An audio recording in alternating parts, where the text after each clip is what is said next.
Flashback.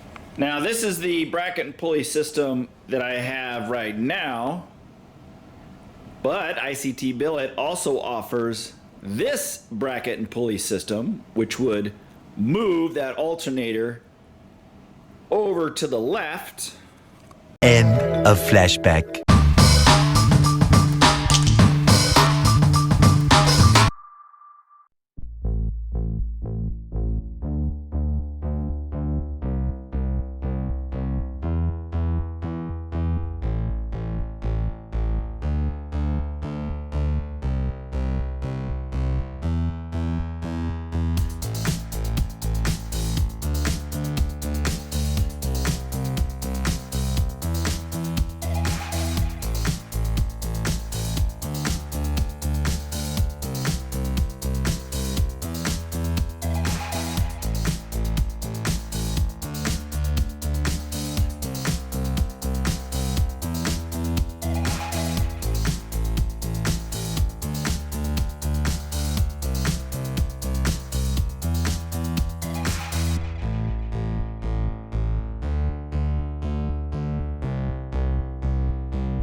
Well, a commenter saw that I was using a GM style power steering pump, and it's going into this Ford, I think that's a Fox body power steering rack, and told me that the pressure is too high from this pump into that rack, and that the steering would be twitchy. And once again, I really appreciate all the comments, especially the mistakes that I'm making before I get too far into it, and all the suggestions. So I asked my buddy Jim over in Spokane, who's doing a similar build, the Mark IV with an LS engine, and he happens to have this same power steering pump. And he got a different fitting here from the pressure side. I called that company that makes the fitting, and they said it's not a pressure issue, it's actually a flow issue, gallons per hour or minute. So they sold me the new fitting that I need, and we're going to put that in.